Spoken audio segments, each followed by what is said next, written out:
Buenos días, soy Rubén Pego y me dispongo a presentar la comunicación denominada Relevancia socioepidemiológica y sanitaria del suicidio, factores de riesgo y protectores, la educación sanitaria como herramienta de prevención del suicidio, elaborado junto con mis dos compañeras Lourdes Bermello López e Isidoro Rodríguez Pérez. El suicidio se define comúnmente como aquel acto en el que el individuo tiene como objetivo su autodestrucción personal de forma intencional. En los países desarrollados supone aproximadamente 1 millón de muertes al año. Si analizamos los grupos de edades, se sitúa el suicidio entre las 3 primeras causas de muerte en aquella población comprendida entre los 15 y 44 años, suponiendo la segunda causa de muerte entre aquellos individuos de entre 15 a 29 años. Además, aproximadamente supone la mitad del total de muertes violentas. La evaluación del riesgo de suicidio o de la conducta suicida debe analizar de forma muy específica la letalidad de esa idea que el individuo tiene. Para ello debemos analizar la disponibilidad y accesibilidad de los medios que el paciente tiene planeados, debemos valorar cuál es su grado de aceptación social y cultural, debemos valorar si ha existido algún miembro de su familia o algún miembro cercano, amigos íntimos, parejas, que han tenido un intento previo de suicidio, ya que es un factor de riesgo para intentar esta conducta suicida. Y finalmente tenemos que valorar cuál es el grado de la confianza propia de este individuo en su capacidad letal. Además de la accesibilidad a los distintos instrumentos para poder ejecutar el suicidio, también debemos valorar el método empleado. La literatura científica actual demuestra que los 3 principales métodos para poder ejecutar el suicidio son 3 específicos. En primer lugar, el uso de plaguicidas. En segundo lugar, el ahorcamiento, suponiendo esta conducta el 50% de los suicidios consumados. Y finalmente nos encontramos con las armas de fuego, que suponen un 18% del total de los suicidios. En este caso, habría que analizar las políticas de los diferentes países en cuanto a la regulamentación del empleo de las armas de fuego, pues será más difícil en países que tienen prohibido su utilización poder consumar el suicidio a través de este método. Sin embargo, por ejemplo, si nos vamos a países como Estados Unidos, donde existe la posibilidad de posesión de armas, pues ese individuo tendría un riesgo mayor de suicidio. Para poder hablar de forma global del término suicidio, debemos analizar no solo el propio acto suicida o la conducta suicida, sino también aquellos intentos de suicidio frustrado. En este sentido, los intentos de suicidio son entre 30 y 40 veces más frecuentes que el suicidio consumado, analizándose un intento de suicidio cada 2 segundos en los países desarrollados. Suponen un total de 20 millones de intentos autolíticos anuales. A continuación, para resolver uno de nuestros objetivos principales, se procede al análisis de los factores de riesgo del suicidio. Entre los factores de riesgo encontramos los factores de riesgo sociodemográficos. En este sentido, cabe reseñar el género como un factor de riesgo, ya que las mujeres tienen entre 3 y 4 veces más riesgo de consumo de suicidio que los hombres. Con relación a la edad, una edad superior a los 70 años supone un mayor riesgo de consumo de suicidio. Esto se relaciona principalmente con la depresión en el adulto mayor. Por otra parte, analizando el nivel socioeconómico, el ser desempleado o el tener pocos recursos supone un factor de riesgo para el consumo de suicidio. Y finalmente, analizando el estado civil, situaciones de viudedad, divorcio, soltería, esta última principalmente en varones en comparación con mujeres, suponen un mayor riesgo de suicidio. Si analizamos los factores de riesgo psicopatológicos, debemos centrarnos principalmente en las principales alteraciones y trastornos mentales. En este sentido, se consideran trastornos con un elevado riesgo de suicidio, a los trastornos disruptivos de la conducta y de control de los impulsos, cualquier tipo de adicción, bien sea adicción química, es decir, de sustancias, o bien adicción psicológica o conductual, relacionada, por ejemplo, con el juego, el sexting, entre otras conductas.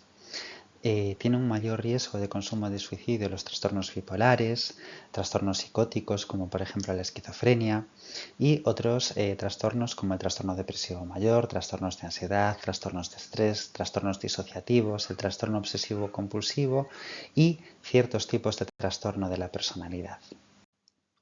En cuanto a los factores de riesgo psicosociales, cabe reseñar específicamente tres. En primer lugar, la frustración, definida como un estado emocional negativo que se genera a raíz de no satisfacer una meta y obtener un resultado negativo que el individuo no esperaba.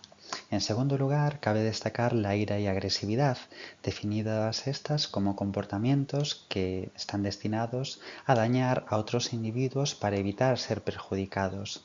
Se trata de una reacción ante una situación estresante o aversiva y que en ocasiones supone un mecanismo de defensa. Una vez analizados los factores de riesgo, nos disponemos a exponer los principales factores protectores. En este sentido, dentro de los factores protectores cabe destacar la inteligencia emocional que se puede trabajar para perseguir una correcta gestión emocional. La inteligencia emocional es definida comúnmente como aquella capacidad de la persona para identificar diferentes estados emocionales, tanto los propios como los ajenos. Se relaciona muy de cerca con la empatía y también pretende reflexionar acerca de estas capacidades y estos factores, comprenderlos y regularlos correctamente. En segundo lugar, es necesario destacar la autoestima como un factor protector, definida esta como una actitud valorativa que una persona tiene hacia sí misma, es decir, ese amor o ese cariño o ese valor que la persona se otorga a sí misma. A continuación, proponemos los principales instrumentos de evaluación psicológica que podrían ser propicios para el análisis y el estudio de las conductas suicidas. En primer lugar, expondremos instrumentos que valoran esos factores de riesgo que expusimos previamente. Entre ellos podemos encontrar el cuestionario de cambios de vida recientes, que analiza el nivel de estrés que puede tener el individuo.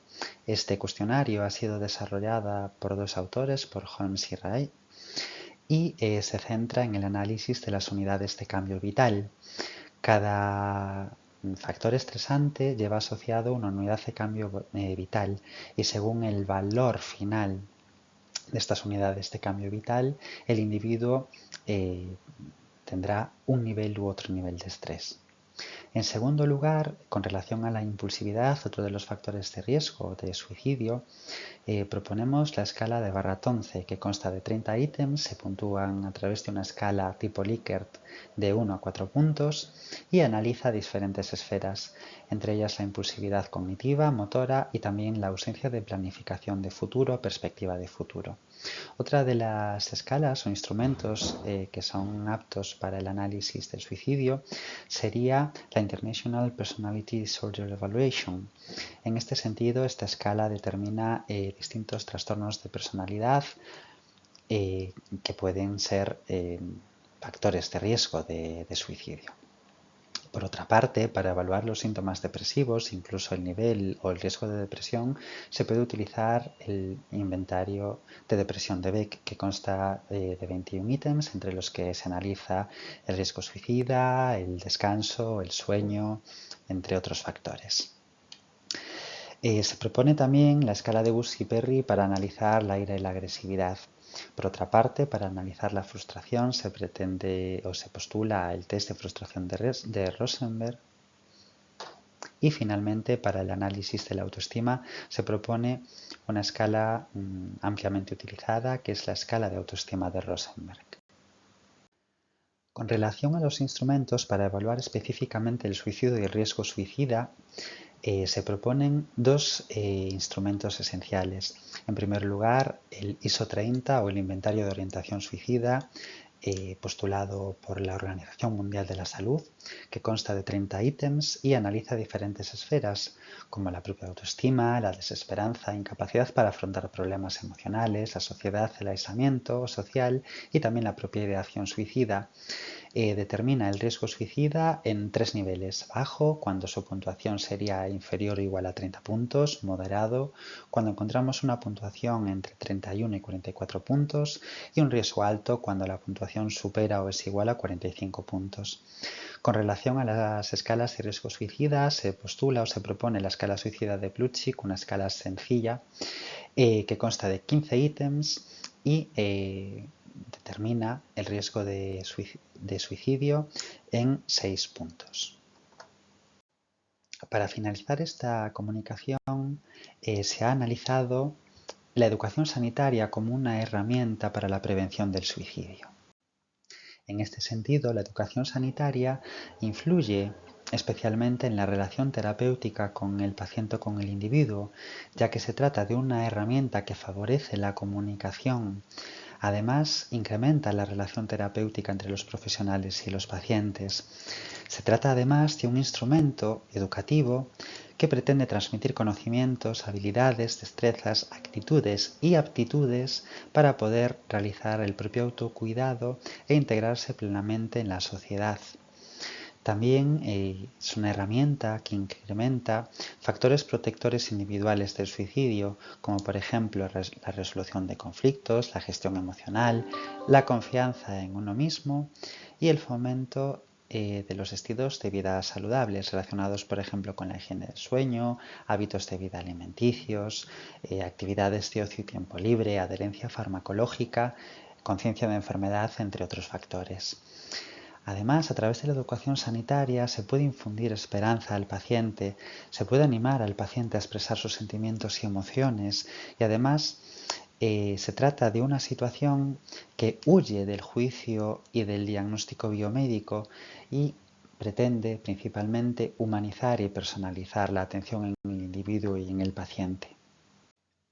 Así pues, los programas de educación sanitaria disminuyen el riesgo de suicidio a partir del fomento de los factores protectores y la gestión de los factores de riesgo, y las expectativas de éxito de programas de educación sanitaria planificados son elevadas, ya que se centran en la promoción de los principales factores protectores y en la disminución de ciertos factores de riesgo. Muchas gracias por su atención y quedamos a su disposición para cualquier cuestión relacionada con esta comunicación. Un saludo.